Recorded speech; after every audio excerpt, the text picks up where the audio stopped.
Hello and welcome to this Managed Methods guide. Today we'll be talking about some select sections in the admin section of the Managed Methods platform.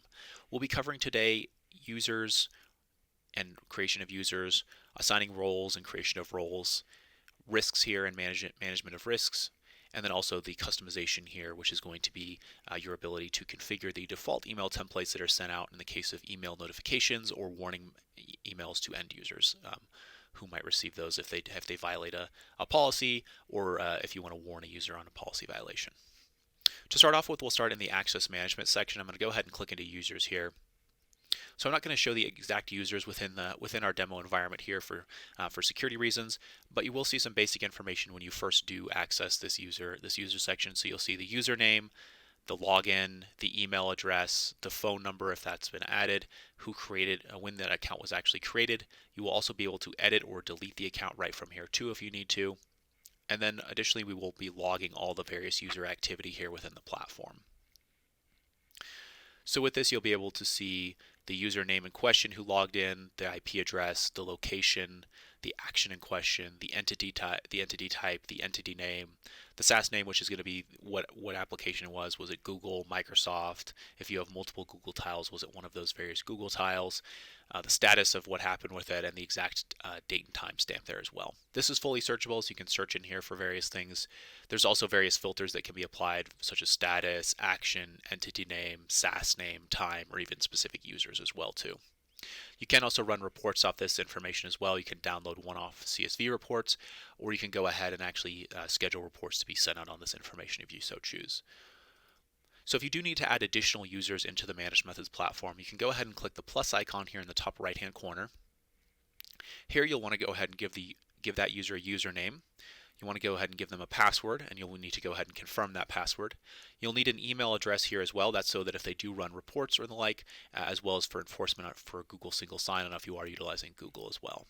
And then next up here will be the name, so you'll need to give that user a unique name, and this is where you can actually enforce that Google single sign-on as well. And then once you finish all that, you'll go ahead and click save. That user will then be created.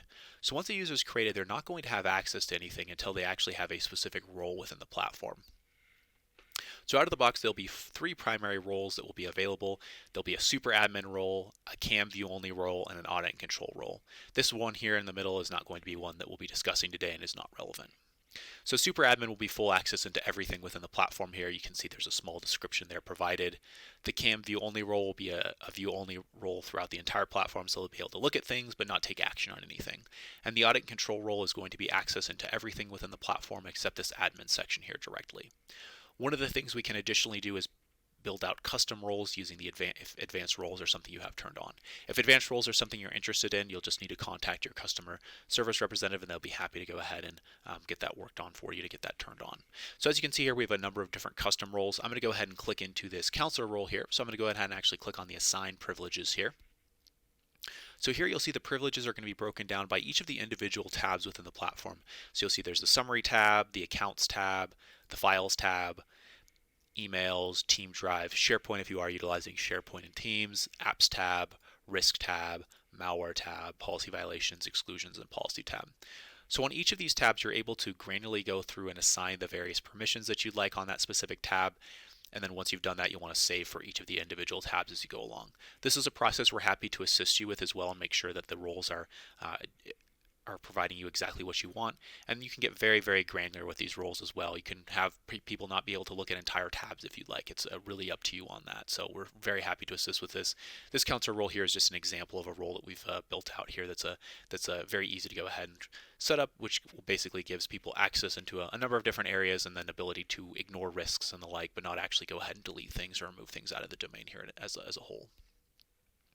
Additionally, here there'll be who's actually assigned to this particular role in question. So here we can see the user in question, their email ID, the OWASP that have been assigned. So whether that be your Google environment, the Microsoft environment, or if you have multiple different Google environments, those can be assigned to both of those, multiple of those as well. So you can also edit the assignment right from here as well if you need to. You can always add additional users. So you just add the user and then you pick the specific OWASP that they're going to be assigned to. You can also delete this role if it no longer becomes relevant or you need to go ahead and remove it for some reason.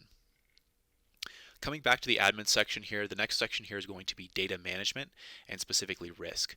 So this is going to be the home of all the various risk scans that exist within the Managed Methods platform by default.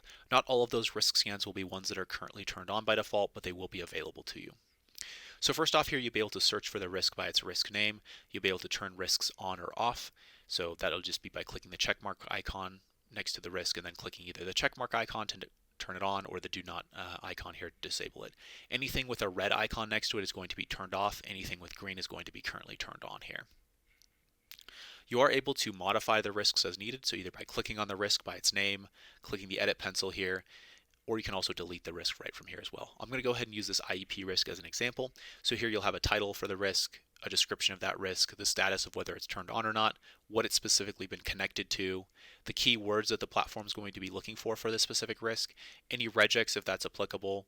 You can also there's also a choose file button here, which would allow you to go ahead and choose a document with comma separated words there to go ahead and have that be what the platform will be looking for risk wise. The context here, which will be looking for additional words that have to exist on that specific piece of content beyond just these keywords. Then there'll also be a risk matches count, which will be the number of risks that have to exist. And then also the context check length, which is going to be of these keywords here and of these context words, how many characters away from them are they?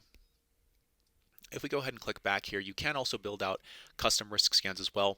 This is a process we're also happy to assist you with as well and ensure that those custom risk scans are really providing you with exactly what you need there.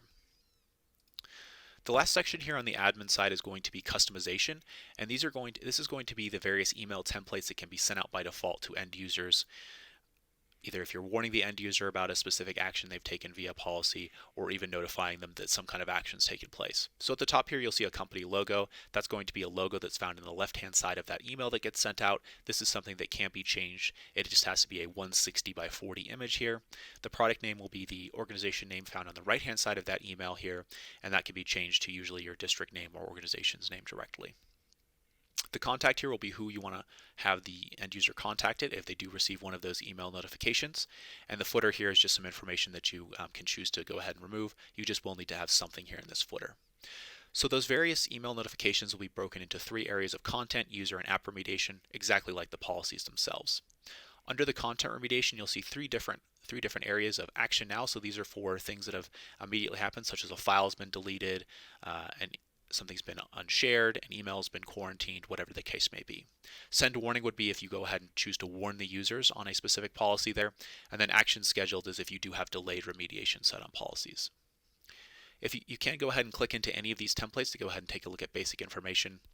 So here you can see the logo, the organization name, who to contact, and that's also where the phone number will be found, as well as the footer here too. So that all can be customized. You can also customize each of these individual notification templates as well. Really up to you on how you want to have those set up directly. You have complete discretion on those as well. And this will be the exact same here for user remediation as well, and then also lastly app remediation. All right, so that covers the sections of the admin section of the Managed Methods platform here. I hope this guide was very helpful in giving you a little bit more insight into some user creation, some looking at various risk scans there, as well as the customization of those email templates.